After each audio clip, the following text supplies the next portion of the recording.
Hi, Mount Vernon. This is Mayor Patterson-Howard, and we're here just to give you an update on some critical issues here in Mount Vernon. On July 15th, we had declared a state of emergency around our garbage pickup, and so we're here to give you some updates on sanitation schedules, as well as EPA compliance around our sewers. We're also here to give you some updates on the Oak Street Fire Station and the temporary relocation of those services, as well as an update on the Armory and the fact that we have not reopened the Armory for services at this time. So I'm going to pull in our Commissioner Damani Bush, and he's going to start us off. Malcolm, if we can start off with the sanitation truck slide.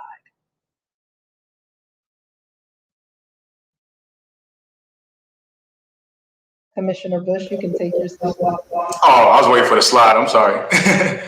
Good evening, everyone. So as you all know, the past few weeks have been a little difficult, to say the least, with our garbage collection. But we have developed some solutions and partnered with our regional partners to make sure that the garbage collection continues. So as of right now, we have 8 New York City trucks on loaner for sanitation collection. We were able to rehabilitate and refurbish 5 of our Mount Vernon trucks due to getting some actual parts now.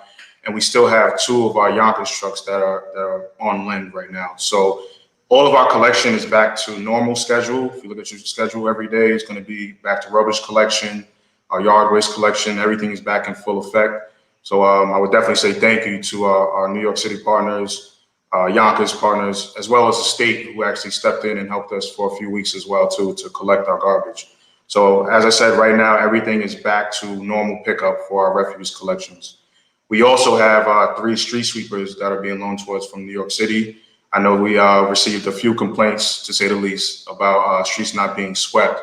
And we've been dealing with this for a while now. As everyone knows, our fleet is just, it's antiquated, it's reached its shelf life. And the lack of reinvestment over years has really brought us to this point where, we have to start reinvesting back into our fleet of vehicles. So right now we do have 3 sweepers on loan from New York City, as well as our own 3 sweepers that we were able to get back in service. So we have 6 total sweepers out there actually doing some of the sweeping throughout the city, which is also in compliance with our MS4 sewer compliance, where we have to clean our catch basins and make sure that our storm lines are cleared from any debris, so everything's properly flowing. Another thing that we also did as well is we hired 9 new seasonal employees. They are all sons of Mount Vernon, and they all, have stepped up and helped us out a lot. One of the things I always stress throughout my career here is that our level of personnel has decreased over the years. In the year 2000, we had over 270 employees. As of right now, we only have 129 full-time employees. So what we've done in the past few weeks is we've hired 9 seasonal laborers. What still be doing is helping us out with our area cleaning. There's been a lot of focus on our sanitation collection, and with COVID and other things going on, a lot of other areas have been quote unquote neglected. Not neglected, but more or less, we just had lack of manpower to actually do it. So these 9 seasonal laborers, they're actually coming in to help us do some of our parks cleaning, street sweeping, and actually addressing some of the litter problems that we're having too, because that, complies with the MS4 order. So we're doing, Commissioner Bush, these are all people who were already budgeted. We just have not been able to hire, correct? Correct. So throughout the course of the year, since January, the RPC process, which is for our promotions and internal, elevation of people, has been just delayed. So we've been trying to hire new seasonals to help us out. Even after COVID happened, we knew that there was a lack of manpower that we needed. So we've been trying to do this steadily over the past few months, and we finally were able to get on board with these 9 seasonal laborers. So you'll see them out there. They have their vest on that says MP, DPW. On the back of it, it says Love Our City. Over the past few days, they've been cleaning along the First Street corridor. And now we're going to start targeting different areas throughout the city, such as our zombie homes and vacant lots and other areas that have to be cleaned. We've been trying to keep up with the demand, but, this is going to definitely give us a breath of fresh air with our personnel issues. So that's how we're moving forward with that. You're on mute, ma'am. Yes. There's been a lot of discussion also in the past few weeks regarding sewers and EPA and consent decree. So Malcolm, if you could just pull up that information as well. Yes. So if you could just give us an update here. Yeah, so with the sewer system, as you all know, this is, our number one priority right now. There's a lot of issues going on with it. And unfortunately, over the past few weeks or whatever, so we have started receiving our fines, which range from $7,500 per day. In July alone, we accumulated $175,000 in fines. Like how I like to say it, it's like a double-edged sword to it. These issues have been neglected for so long, and now we unfortunately have to pay for it.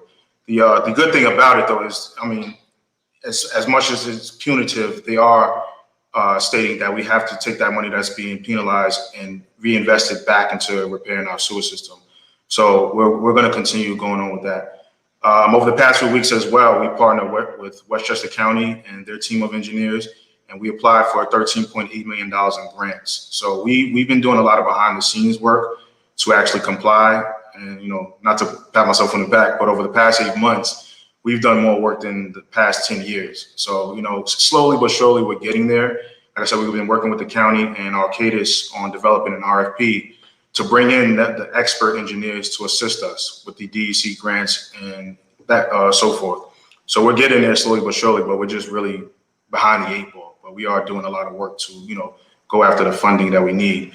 We also had a $1.5 million request passed through the House Appropriations through Congressman Bowman, which is a great deal of appreciation, because we need all the money that we can now. A lot of people ask, how much does the sewers cost? How much does the sewer cost? And I always say right now, we're just scratching the surface. We could range up to a $200 million project over the next 10 years, but we are pulling in our regional partners to make sure that we get the funding that we need. And I just want to say that it was Congressman Bowman who initially put forth the request, and then that request had also been signed on to by our Senator Gillibrand as well as our Senator Schumer.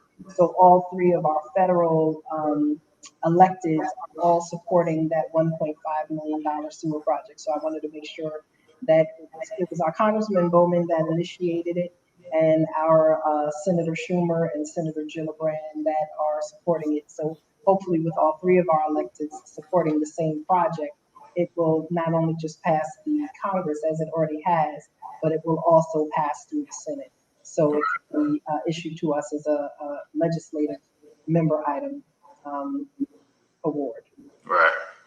And then as well as in the ARP funding, we've allocated $6.5 million as well to contribute toward the efforts of rectifying these issues.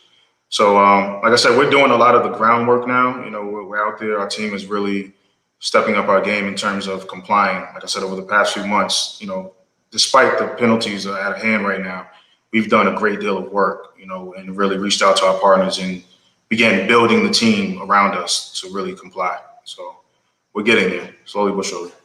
And Commissioner Bush, I just want to make sure I have this right. While we are being issued fines from the federal government, we have put aside $6.75 million to be allocated in American Rescue Plan funds towards our sewers. So the fines that we're incurring are not money that's going to go to the federal government. It's money that should go to an escrow account, which should go right back into the repair of our sewers. So it's not money that we haven't already budgeted. The challenge has been that we've been having a very difficult time getting this money from our controller to go towards the projects that we have. And so this way, with us having a mandated escrow account and these fines, then we know that this money is going to go directly back to the sewers, which is really good. Correct. Okay. So Malcolm, we have another DPW slide. I think that probably is about the armory.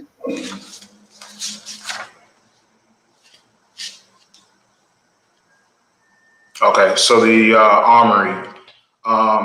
The armory has been a problem for years. I'm gonna be honest.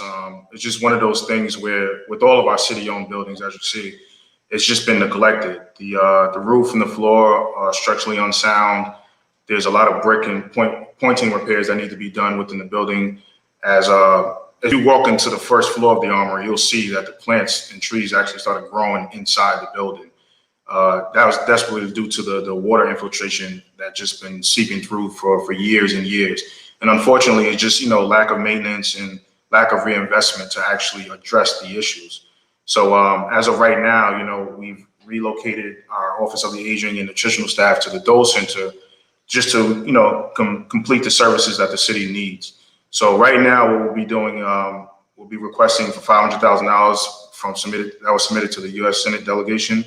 And we're probably going to look to increase that to $2 million, because the thing with the armory is the roof, of course, is the number one repair, but there's, heating and cooling issues. There's a lot of other issues that have to be addressed throughout the building. So what we're going to be doing is actually reaching out to some engineers to actually come in, do a conditions assessment report to really go top to bottom to determine what repairs are needed right now, because it can't just be another Band-Aid job that's been, the norm throughout the city over the years. Right now, that's just, it's always been that way. You put a little Band-Aid on it and, a year later, there's more issues to it. So right now, I think the best approach is to really take a top-down approach and really look at and see what all the issues are, so we can develop that capital plan and capital project to actually fund the projects that's needed. So right now, that's what we're doing with the armory. I think Mayor Howard stepped off for a minute. I'm adjusting your ARPA stuff. Oh.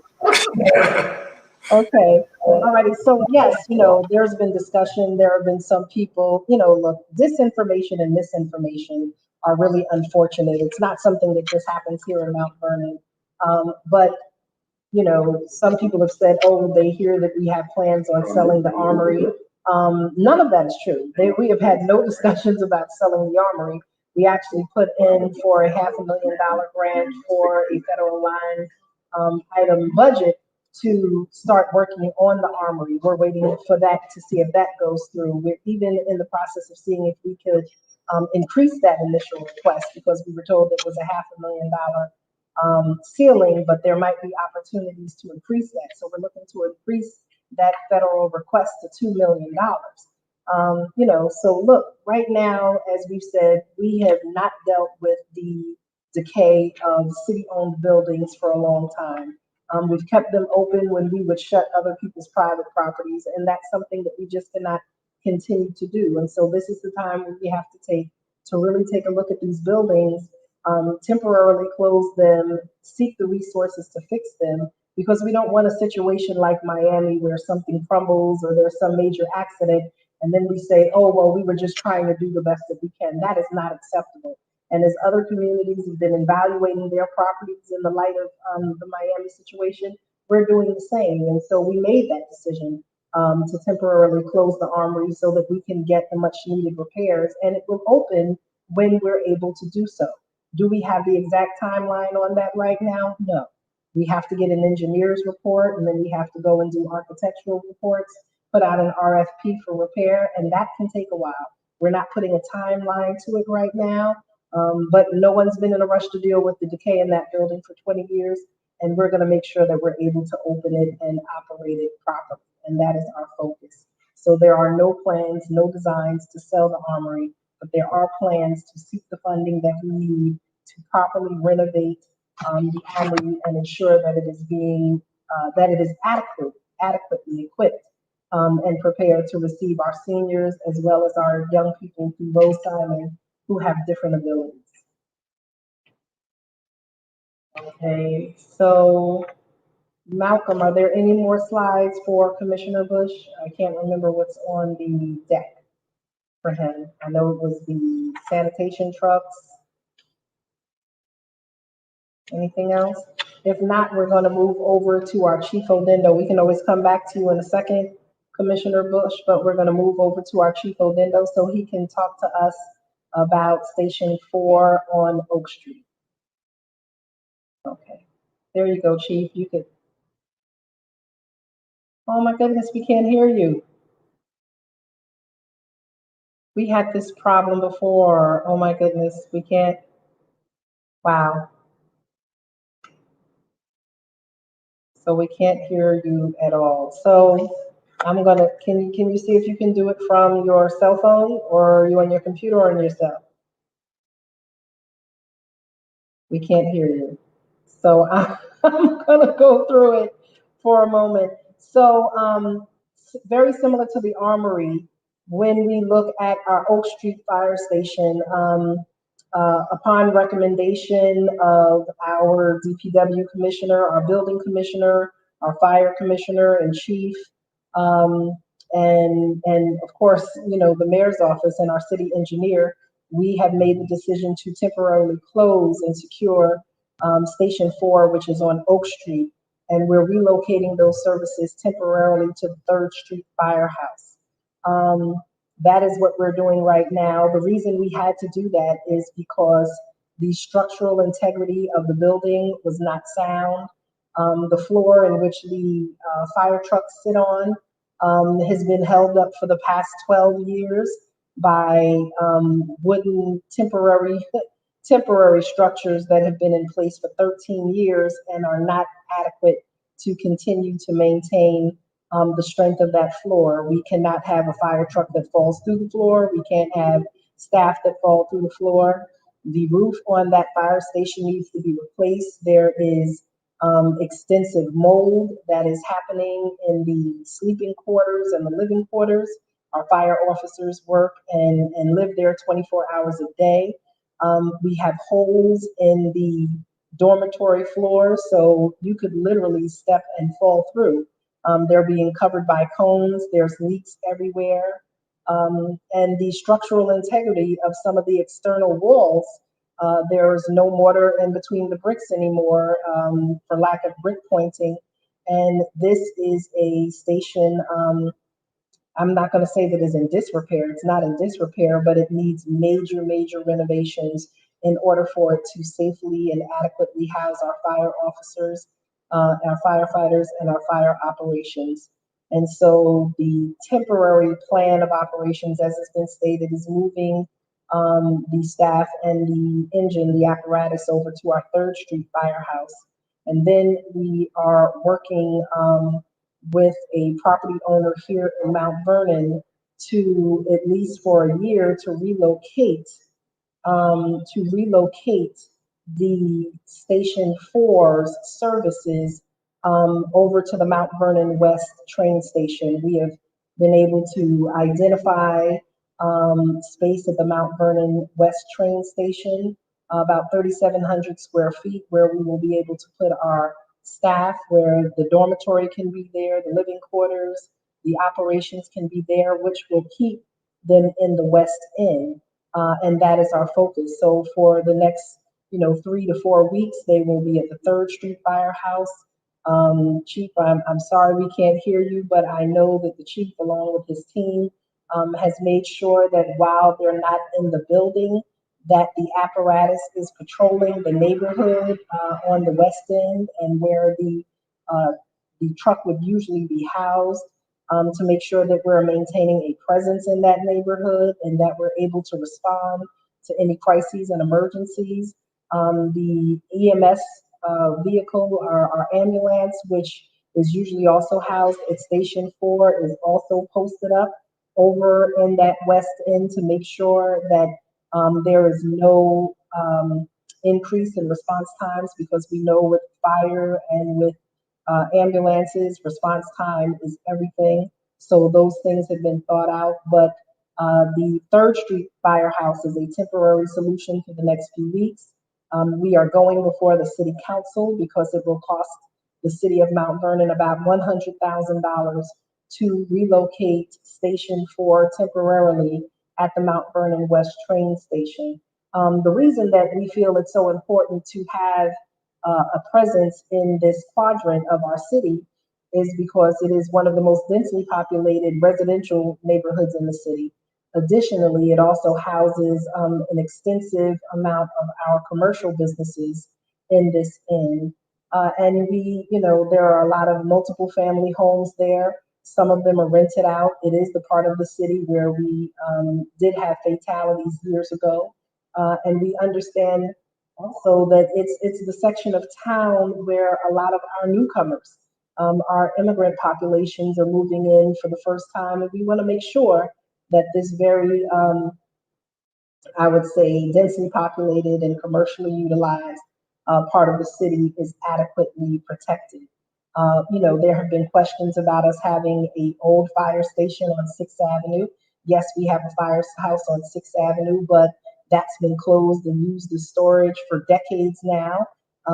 There needs to be extensive repairs to that roof, to those floors. There needs to be lead abatement and asbestos abatement and other things. And so that is not an immediate solution. $100,000 might seem like a lot, but what is the cost of a life? We want to make sure that we are able to adequately respond to our West End. That firehouse also addresses Fleetwood, because you're able to shoot straight up McQuestion or Locust, North High, and get to the Fleetwood section of Mount Vernon as well. So having a physical presence for our apparatus, for our firefighters, and for our EMS over in the West End of the city is critical to comprehensive services. Chief Adendo, is there any way that you can call? You know what? I'm going to call you on your phone, and I'm going to put you on speakerphone so at least we can hear you. Does that make sense? I'm going to try that. Let's see if that works. Huh?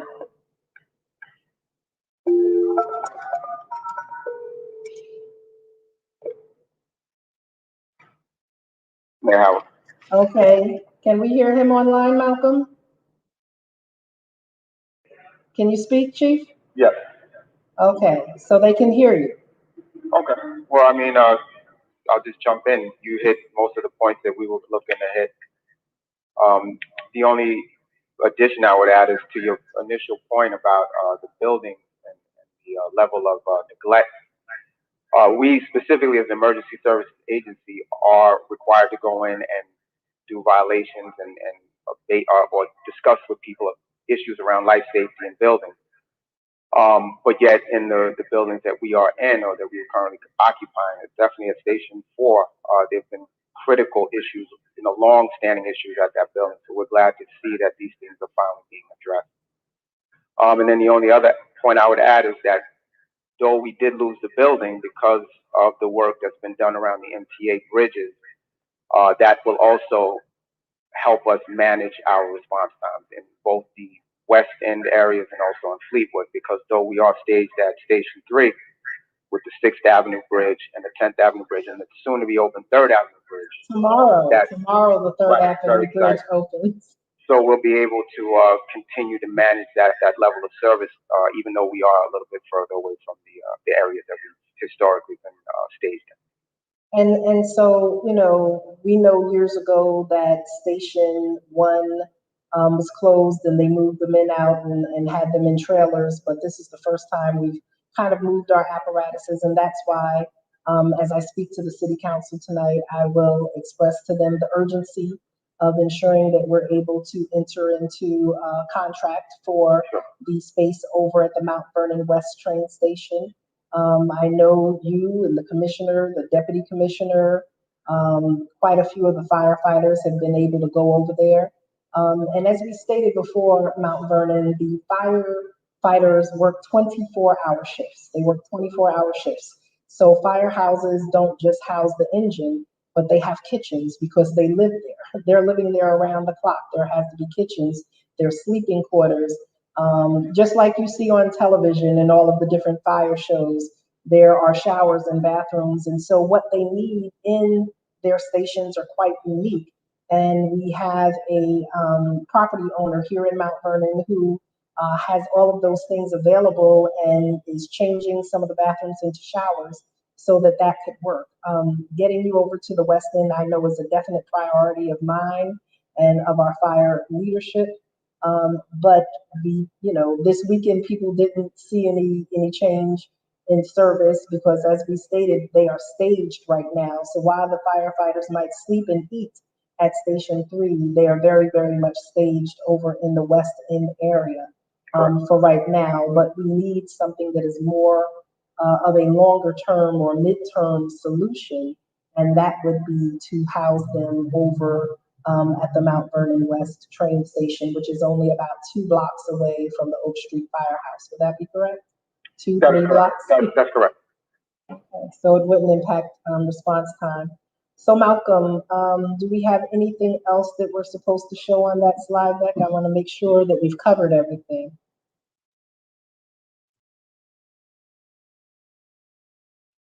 Okay, so yes, so tonight Mount Vernon at 7 o'clock is going to be the American Rescue Plan City Council hearing. And I had my hearing probably almost a month ago, and so now the City Council is having theirs. The budget that we created is $10,500,000 for infrastructure. And that breaks down into $6.75 million for sewers, a little over 2 million for street repaving, and then also for broadband access, public Wi-Fi.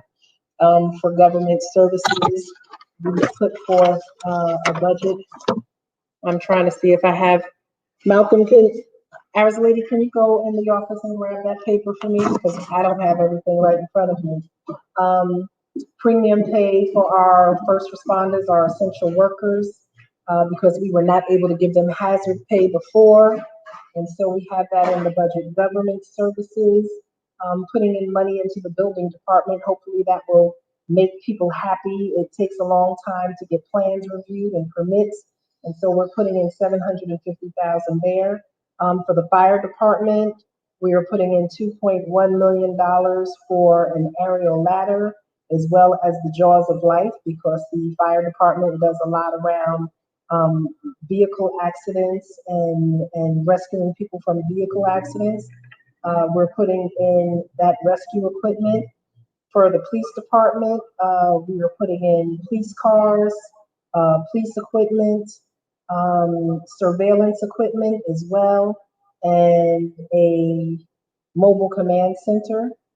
For negative economic impacts, we're putting money in, 4 million in for emergency rental assistance programs to help people who are experiencing rent eviction. We're putting in money for small business grants to small businesses and not-for-profits. We are putting in money for our Mayors for Guaranteed Income to help about 130 families with $500 a month to help stabilize them financially. We have money in here for food security for the community. We continue to feed the community each week. You know, residents, seniors, veterans, we want to make sure we're able to continue to provide those services. We're putting in money to hire consultants to provide technical assistance to our small businesses and our entrepreneurs. Streetscape, we're putting in money for streetscape around litter reduction in our business and our transit districts. We're putting money in for innovation and equity data management so that we can have the proper information that we need to be more competitive in going after federal and state funding and securing grants. Like I said, we're doing the premium pay for our essential workers here. None of that goes towards management staff, but that does go towards our front-facing workers.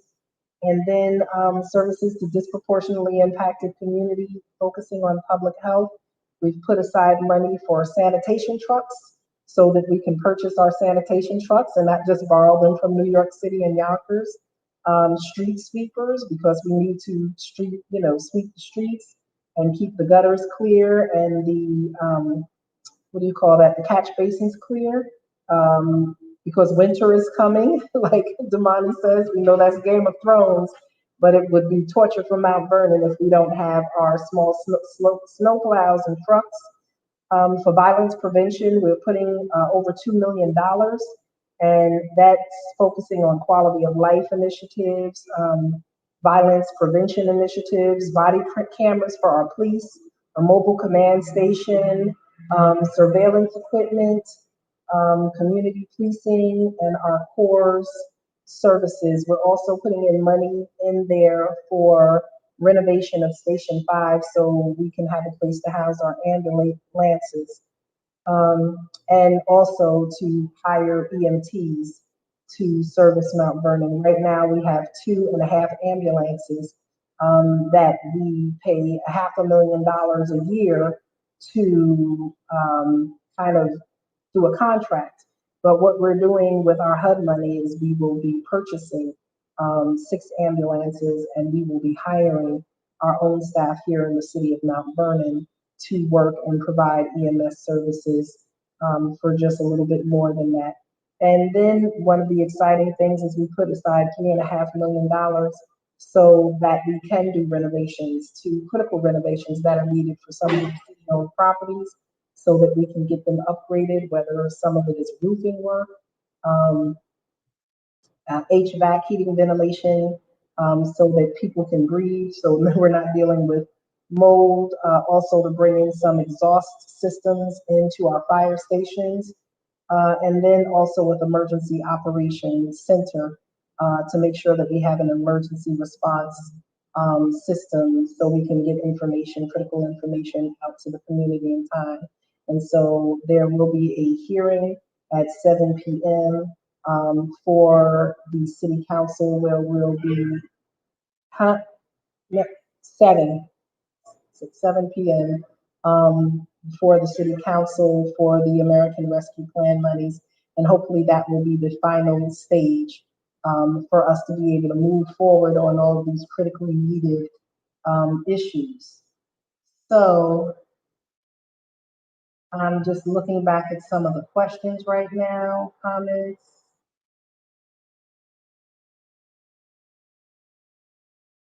Ms. Tor, I think I responded to your response time, and yes, unbelievable. We need to protect the people who sacrifice themselves to keep us safe.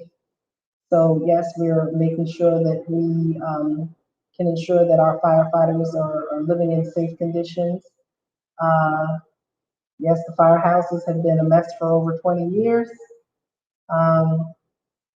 We are going to be working on the sewage as well as the potholes. We already did an RFP to secure a contract for paving to be done in Mount Vernon, but we are also going to have to coordinate that with where we're fixing sewers at the same time. So to fix streets, to tear them back up for sewers and fix the streets again, we would be spending the same money twice.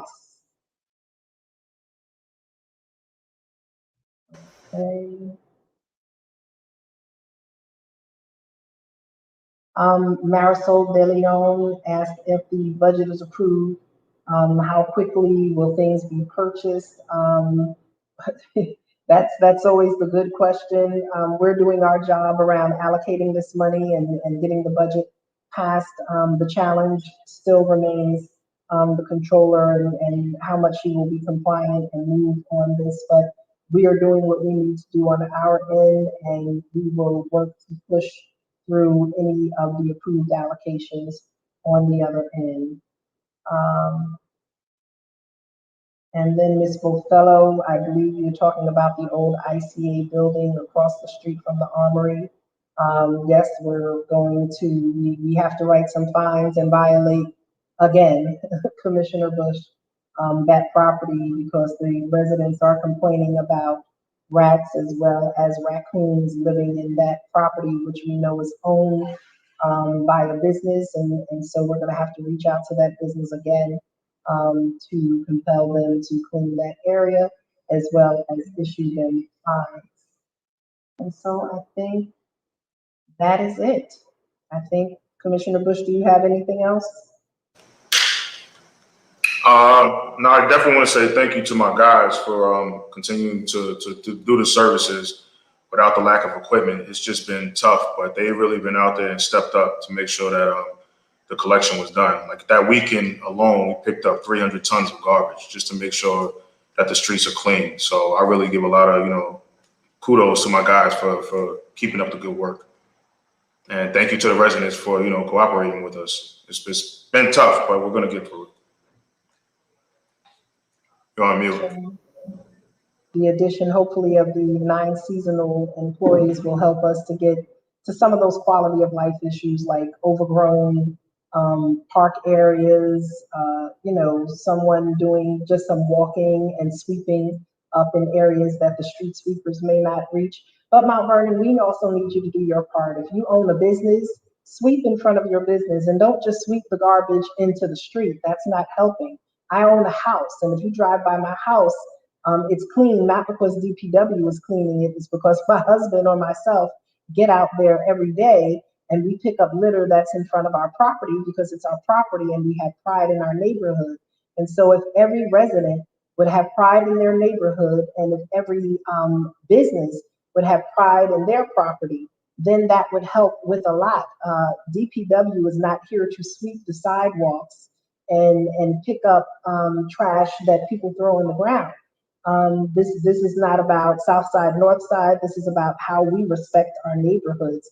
And if we don't just throw soda cans and McDonald's cans and fast food things on the ground in our respective neighborhoods, then our neighborhoods would also look a little bit better. So, you know, we have to love our city enough, whereas we change the culture and the expectation of anyone who's visiting. If someone's in your neighborhood, like my mama always told me, when people come over to the house, they have to respect your rules. And so if someone's hanging in front of your house or talking to you in front of your apartment building and they drop something, you have to go, yo man, respect where I live and pick up your garbage and throw it in the garbage can. It's just that simple. And if everyone would do just their part, our community would look much, much better, much better. So I think we're going to end it there.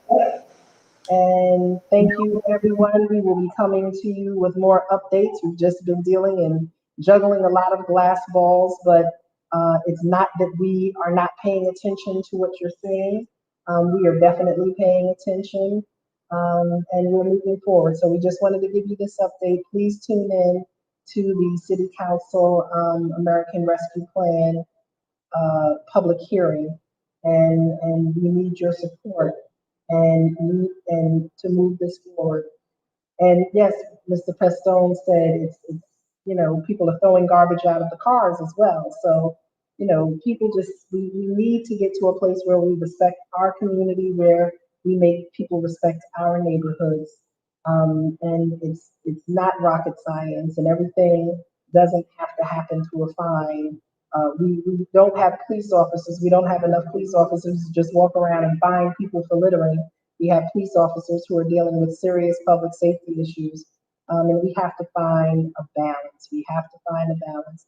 And then just another thing about women, if you've been paying attention to the news lately, there are a lot of these paper license plates, these temporary tags, We will be looking at these temporary tags. We've already started towing some of these cars that have temp tags and fake registrations. Please know that these are not allowed. They are not legal.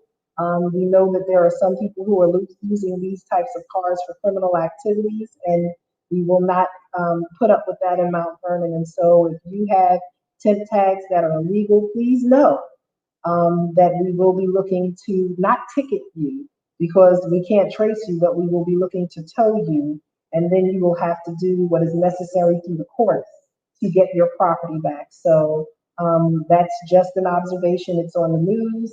And it's happening all over the country. As COVID happened, lots of states were issuing temporary tags, paper tags, and there became a whole criminal industry around giving those out to people.